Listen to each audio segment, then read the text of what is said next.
Yo, yo, yo, what up, YouTube Live? All right, let's see here. You guys can see my desktop. I want to make this picture option. Nope. Wait a minute. I think I pressed the wrong button. There you go. I'm just going to let this image of beautiful Jerry Ryan occupies the screen while I talk about Star Trek Picard new episode. All right, so where are my notes? Yep, I just finished watching today's all new Star Trek Picard season 1 episode 8 titled Broken Pieces. Man, I can't believe that there are only 2 episodes left in this first season, man. Oh, cuz yeah, they only gave us 10, right? First season. So man, that sucks because I'm I don't know about you, but I've kind of gotten used to staying up late every Wednesday night or to the midnight of Thursday to catch the new episode of Star Trek Picard. I don't know how I would spend my Wednesday at 11:30 p.m. anymore after episode 10.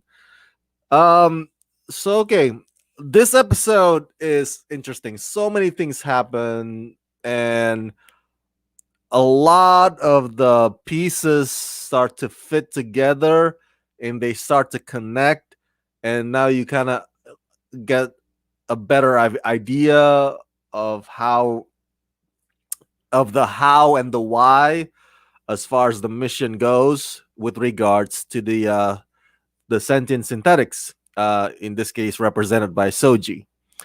um there's a lot to unpack here, but overall, just want to start by saying this is probably one of this season's most heartfelt episode. Like I was like on the when I was watching it, I was on the there's a couple of times when I was on the verge of shedding tears. But you know me, I'm a man, I'm macho, so I was like, I kind of suck it back up, like, oh, get back in there, you tear.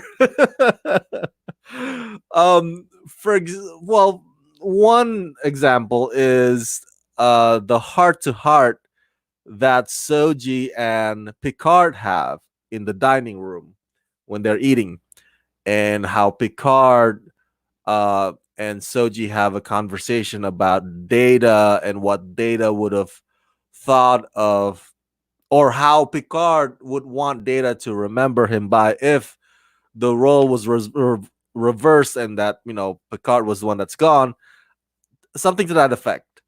And Soji ended that conversation by kind of giving an assurance to Picard that, hey, Data does love you back.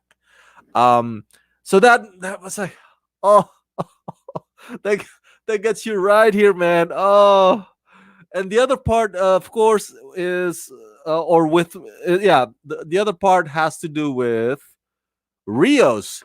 This episode, in a way, is a Rios episode. Of course, there's a lot of, like I said, a lot of things going on, but um, it finally kind of, not kind of, it does answer the uh what was teased to us in the beginning episodes, on the earlier episodes. Uh, remember, I think I mentioned to you that I think it was episode 2, may have been episode 1. I want to say 2, but one of those episodes, 1 or 2. um, each of the characters kind of shared a little bit of their backstory and their background without giving too much away. So I said to you guys that, oh, they're setting that whole thing up. They're setting, they're laying out the groundwork so that in later episodes or subsequent episodes, the writers can have that episode either entirely dedicated to that, or a big chunk of it will be to explaining that. And so one of the things that was hinted on early on was about Rios's past, about the captain that he used to work with or work for. It's like, whoa, what's going on there? He said something about bloody, or the last time I had a captain, I was like, so now we get to actually know what happened, and turns out it does connect to synthetics. So that's why a scene where Rafi was explaining to the entire group in the table is because finally like I said, the pieces start to connect. Like everything is like, oh, that's what the octanary star system was about. Oh, that's why Captain Alonso did what he did. Oh, that's why this. Oh, that makes sense now because the Romulans have that fear of the synthetics rising again because of thousands of years ago. So now it's like, because it's episode 8, we're closing into the finale. um the writers see it fit to kind of show their hand, show their cards, instead of leaving some of them folded or keeping you in the dark about some things. And they're like, you know what, we gotta let the audience in on what the whole arc is about. So that's what we get with this episode 8. um and if you've been following the season, you've been loyal from the beginning, uh you finally get to this point and you're like, now I see it. If you haven't seen it yet before. So I just have well, not a few, maybe several comments. One thing that stands out, of course, about this episode, I mean, how many holograms does Rios have? I mean, there's the navigation guy, there's the hospitality guy, there's the medic doctor guy, there's the engineer who has a Scottish accent, like like any minute I was just expecting him to go, uh, they can take our lives, but they'll never take our freedom. That speech from that William Wallace Mel Gibson speech from Braveheart. I'm sorry, not Braveheart. So it was like, it just cracks me up. And I think I remember I interviewed Sebastian, the guy who plays Rios. I forget his name, Sebastian Cabrera. I interviewed him for Transformers: The Last Night. Do you remember that? He was in that movie with Isabel Moner. I think she goes by Isabel Merced now, and also Mark Wahlberg. So I interviewed Santiago, and I didn't know, and maybe this is news to me even now, that guy can do voices, man. He can do accents. At least a pretty good Scottish accent. That was a decent one. I'm sure, you know, Simon Pegg did a better job in those Star Trek movies, playing Scotty. Um so yeah, I was like, how many holograms does he have? And then at one point, Rafi kind of gathers all of them up together, and you notice this is a trick, of course, that any film or any video production or TV would do whenever they have to pull a multiplicity, you know, twins characters, right? Played by the same actor. So I had a roommate back in college who's very good at video production, and so this is what he did. And this was like, I want to say, yeah, close to 15 years ago. So, we didn't have the technology that, everybody has now. Um, so with the program that he had or he used, he had me like stand in one corner and do some action, because I was kind of like his crash test dummy. It's like, okay, Rama, now go at that marker over there and do this. And I was like, as if you're talking to somebody, even though nobody's there. And then he splices it up. and then he joins the video together, and so it looks like I'm talking to my twin. But the trick is that you cannot have it overlap. I cannot be, I cannot have any of my body parts overlapping to the other me. So that's why when they have that image of all five holograms, you can see, there has to be like a space between them. And if any of them overlaps, or like one of the holograms has to like get over somebody's legs in order to reach the other end of the couch, for example, you notice that they never show the face of one of them when that happens, because it's played by another actor. Now it's like, again, it's a camera trick thing, but fantastically done. And kudos to Santiago, man. The guy, the fact that he can play those many characters, and make it playful, you know what I'm saying?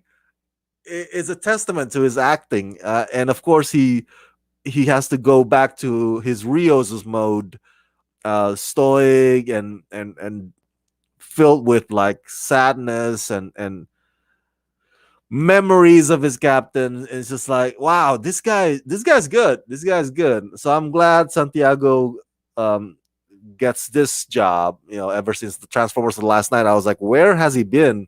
So I was like, oh, he got cast on Star Trek Picard. But yeah, that whole thing with the multiplicity, the different, or yeah, several holograms of Rios, it's funny, it's playful, um, and it's a testament to Santiago's prowess as an actor. Um, let's see. Before we get to the simulation, um, Agnes.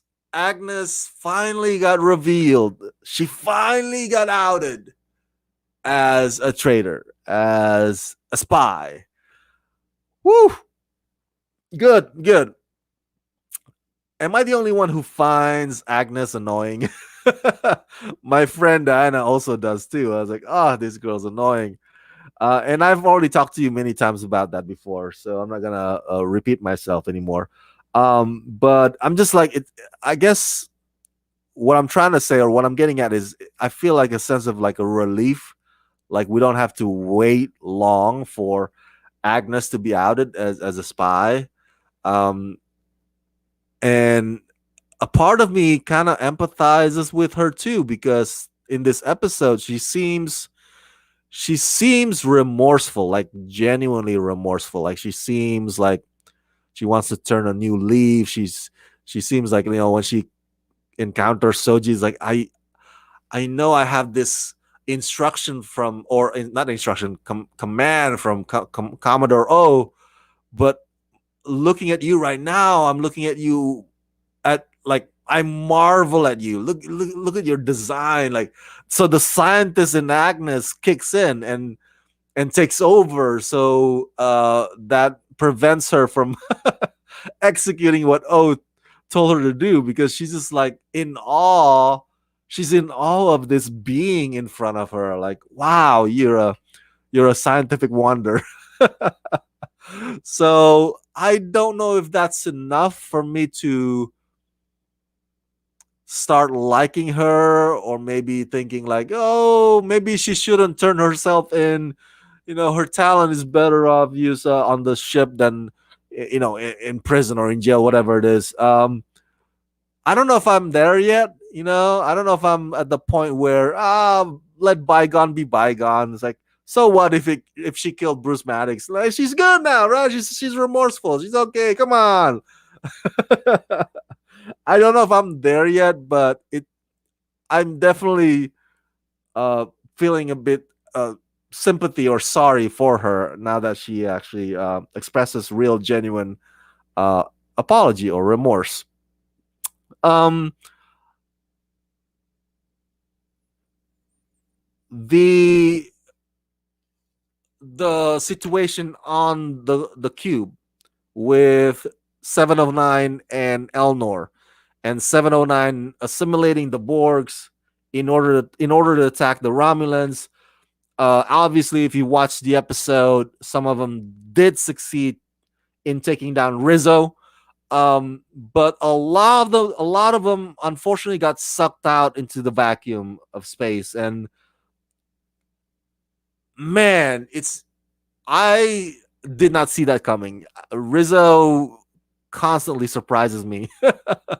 I would not even be like shocked if she actually survived being pinned down by the end of this episode. You know, you see her getting pinned down. It's like, oh, she'll find a way to either outman them or overpower them, or something happens. She'll survive. She's like a cockroach. She survives.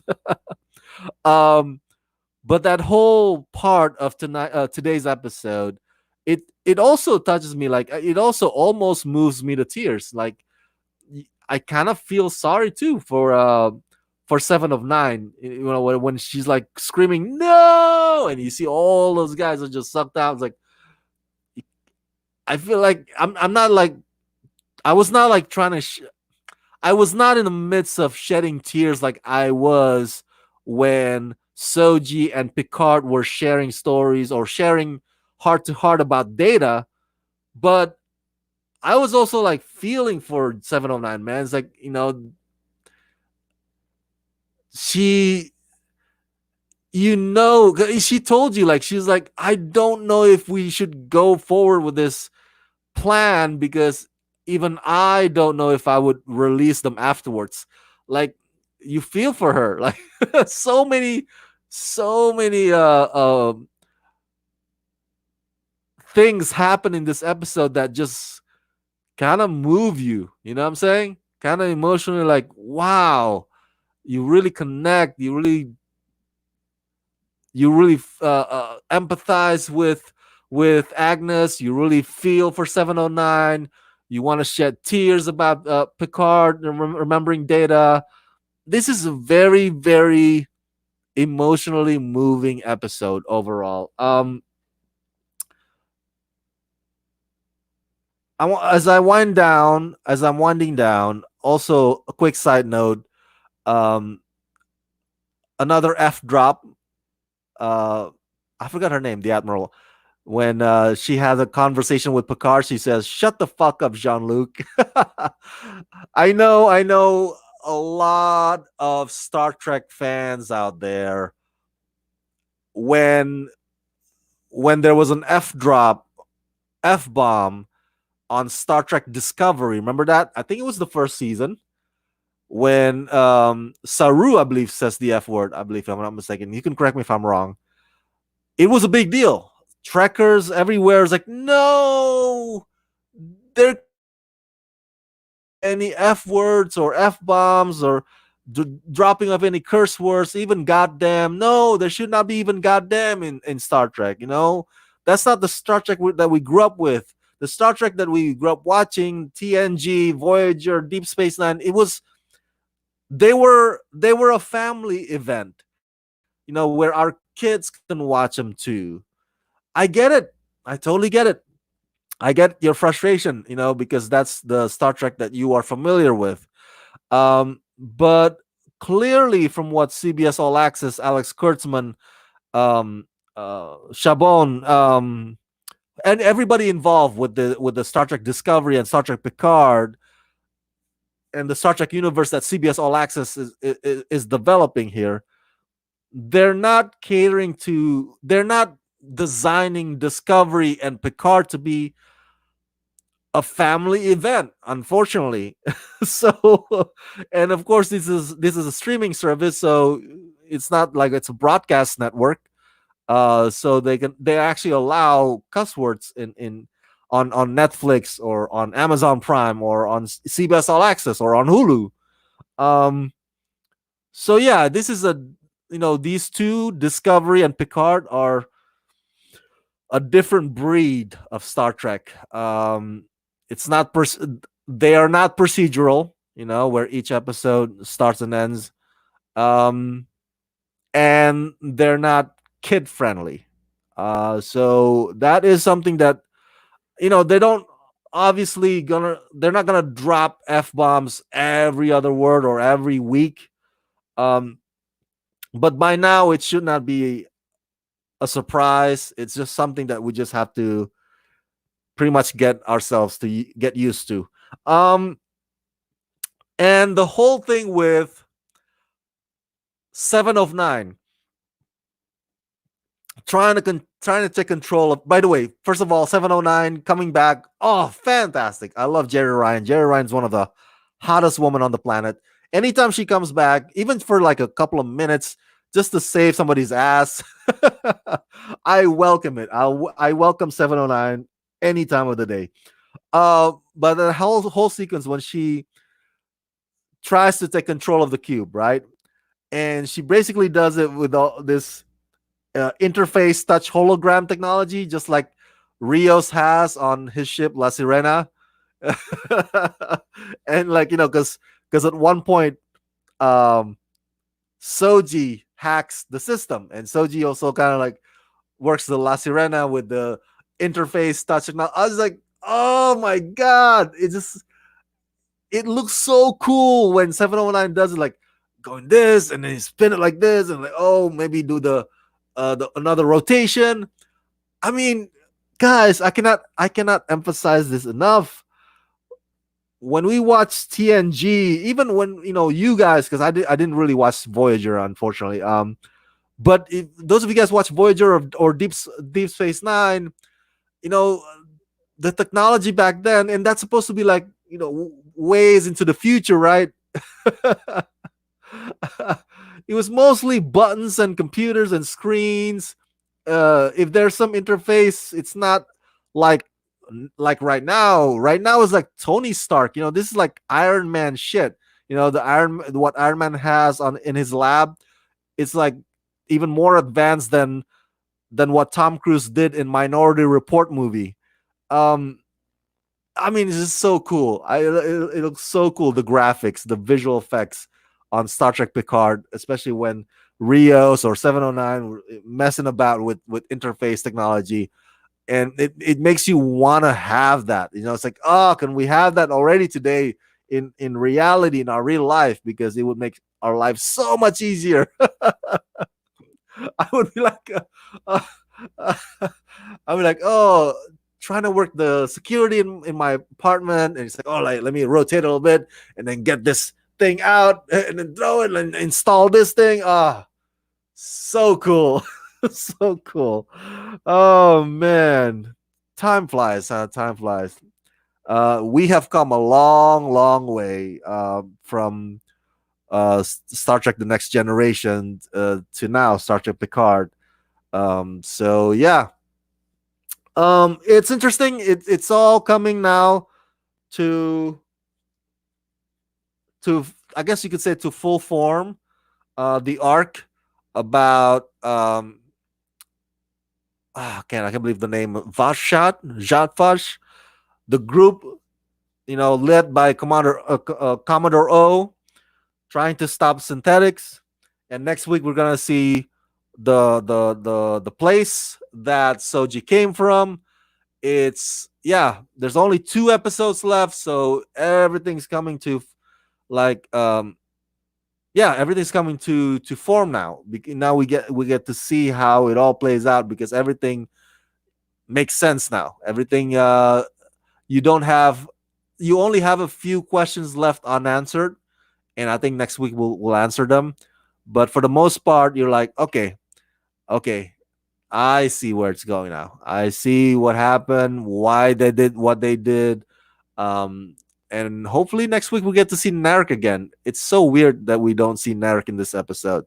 So that's that he got benched. So another fantastic episode. Oh my god, I love this show. Oh, I'm gonna miss it. I hate waiting, but unfortunately, we're gonna have to wait a while till season 2 arrives. But hey, the good news is season 2 is happening. The show has been renewed. So that's it, you guys. Epic Zombie Killer, have you been enjoying second half of the Walking Dead season? Yes, I have. Yes, I have. Season 10, yes. How am I doing tonight? I'm doing well, Epic Zombie Killer. Thank you. So The Walking Dead is every Sunday night, but if you have AMC premium subscription, the episodes actually come out early for those subscribers, which kind of helped me a lot because my Sunday nights are free now to do whatever or to watch Westworld instead. So yeah, to answer your question, I have been enjoying the second half of The Walking Dead. Thank you so much for tuning in to this live review of Star Trek Picard Season 1, Episode 8. Share your thoughts in the comment section below. Subscribe to my channel. Press that like button. And if you can help support me, please do so at patreon.com/ramascreen. Let's rock this. Woo woo!